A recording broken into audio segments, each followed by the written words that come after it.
আজ মমতা বন্দ্যোপাধ্যায়ের আইনজীবী কপিল সিব্বাল বলেন যে 2024 এবং 2025 সালে ইডি কি করছিল, তার কারণ মামলাটা সেই পুরনো টাইম লাইনটা প্রতিদিন প্রায় আপনাদের সামনে যেটা রাখি 2020 সালের মামলা। ইডি 24-এ গেল না, 25-এ গেল না, 26-এ ভোটের আগে আইপ্যাকের অফিসে গেল কেন? আচ্ছা ধরুন আইপ্যাক যদি দোষী হয়, তাদের সব অফিস সব ডিরেক্টরের বাড়িতে একই সঙ্গে কেন রেড হলো না? খানিকক্ষণ আগে অরূপ যে প্রশ্ন তুলল।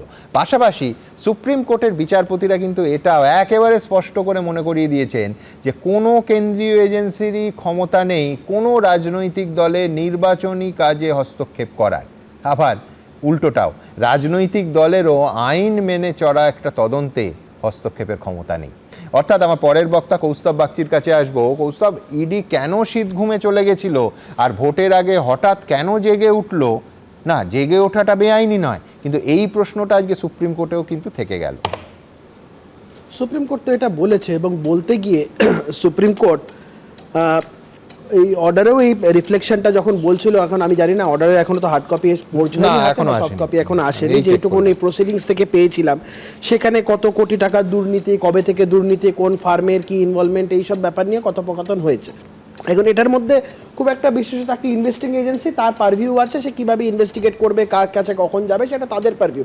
আমি ইডির মুখপাত্রও নয়, বা আমি এই নিয়ে মন্তব্যও করব না। আমার একটু আগে মনে হচ্ছিল অরূপদার কথা শুনে যে মমতা বন্দ্যোপাধ্যায় খুব ভুল করেছেন আজকে।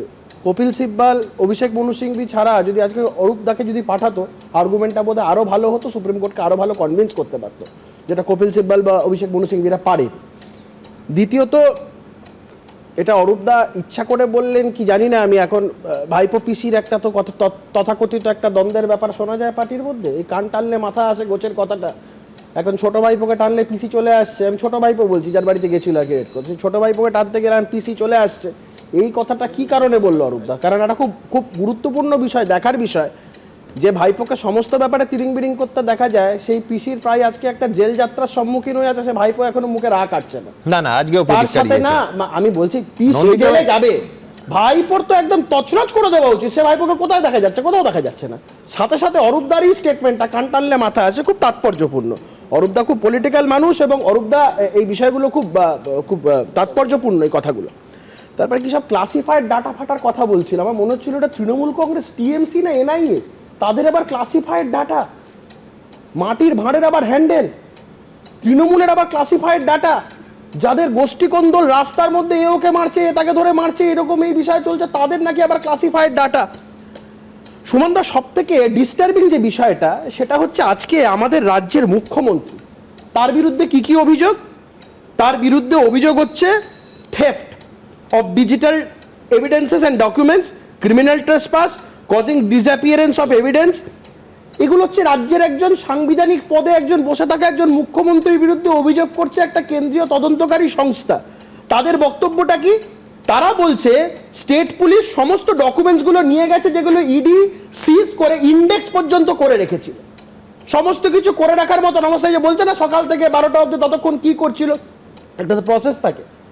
এখানে তাদের পিটিশনে স্পষ্ট, তো আমি আজকে ওই দেখছিলাম ওই আগের দিন একটা কপি, কিন্তু ধারাগুলো এখন অভিযোগ স্তরেই আছে, তারাই তো অভিযোগ প্রমাণিত হয়নি। এটা তো ইডির প্রেয়ার, এটা তো specific prayer before the honourable supreme court, যেটা হাইকোর্টের কাছে তাদের প্রেয়ার ছিল যে সিবিআই কেস রেজিস্টার করুক এবং appropriately criminal proceeding, let criminal law be set into motion, এটাই তাদের প্রেয়ার ছিল। সেখানে অভিযোগগুলো তো মারাত্মক। আজকে একটা কেন্দ্রীয় তদন্তকারী সংস্থা এই সমস্ত কিছু, এত কিছু বলার পরে আমি গোদা বাংলায় বিষয়টাকে দেখাতে চাইছি। সেটা হচ্ছে একটা তদন্তকারী সংস্থা তাদের তদন্তের স্বার্থে এক জায়গায় রেড করতে গেল, তারা সার্চ সিজার অপারেশন চালু করছে, তারা সেখানে সার্চ সিজার করছে, হঠাৎ করে সেখানে মুখ্যমন্ত্রী ঢুকে নিয়ে গিয়ে সমস্ত কাগজপত্র নিয়ে বেরিয়ে চলে গেল। আমি বলছি যে কোনো সাধারণ মানুষের কাছে এই জিনিসটা, তারা এত কিছু, তারা ক্লাসিফাইড ডেটাও বুঝছে না, তারা এত কিছু তৃণমূলের এই এত কিছু আছে, এনআইএ সিআই এর মতন অনেক কিছু আছে, এত কিছু বুঝছে না।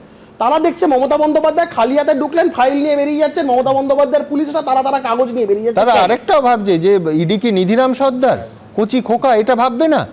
মমতা বন্দ্যোপাধ্যায় রেডের জায়গায় ঢুকলেন, তিনটে অ্যাকর্ডিং টু ইডি সব এভিডেন্স, তার ভেতরে ল্যাপটপ, ফোন সব নিয়ে তিনি বেরিয়ে গেলেন কতক্ষণে? 9 মিনিটে। আমি বলছি নিধিরাম সর্দার ছাড়া বিষয় না, এটা মাথায় আমাদের রাখতে হবে। যিনি গেছিলেন তিনি রাজ্যের মুখ্যমন্ত্রী, তিনি কোনো পঞ্চায়েত সমিতির সদস্য নন বা পঞ্চায়েত গ্রাম পঞ্চায়েতের মেম্বার নন যাকে ইডি যখন তখন পারলে একটা রেস্ট্রেন করবেন। কারণ মুখ্যমন্ত্রীকে কোন আইনে যদি একটা বৈধ রেড হয় সেখানে মুখ্যমন্ত্রী কেন প্রধানমন্ত্রী গেলেও কি করে ঢুকতে পারবে? কোন আইনের কথাটার জবাব হচ্ছে মুখ্যমন্ত্রী তার নিজের পদের অপব্যবহার করে, তার সাংবিধানিক পদের অপব্যবহার করে taking advantage of our position তিনি এই জিনিসটা করতে পেরেছেন। আমি একটা ছোট্ট উদাহরণ দিই, আমি না দিয়ে পাচ্ছি না। হেমন্ত সোরেনকে যখন এই ইডি গ্রেফতার করতে গেছিল তখনও সেই মুহূর্তে হেমন্ত সোরেন সেই রাজ্যটার মুখ্যমন্ত্রী ছিলেন। সুতরাং আবার নিধিরাম সর্দার আসবে, তবে একটা পলিটিক্যাল অংশ আমি না এসে থাকতে পারছি না। তুমি যেটা দিয়ে শুরু করেছো কৌস্তব, মানে রহস্যটা বেশ জমিয়ে তুলেছে যে মুখ্যমন্ত্রী এবং অভিষেক বন্দ্যোপাধ্যায়ের মধ্যে কি কোনো আরও বড় ধরনের বিষয়, কোনো বিভেদ, কোনো ফাটল দেখা দিয়েছে যে অভিষেক বন্দ্যোপাধ্যায় নাকি মুখ খুলছেন না। আমি বলছি আজকেই নন্দীগ্রামে এই নিয়ে বিস্তারিত বলেছে। কিন্তু কৌস্তব একটা জায়গায় আমি ঠিক তোমার উল্টো কথাটা বলবো যে আইপ্যাককে এই তখন প্রশান্ত কিশোর ছিলেন, তারপর প্রতীক জৈন, এই রাজ্যে বা তার দলের কাজে কে নিয়োগ করেছিলেন?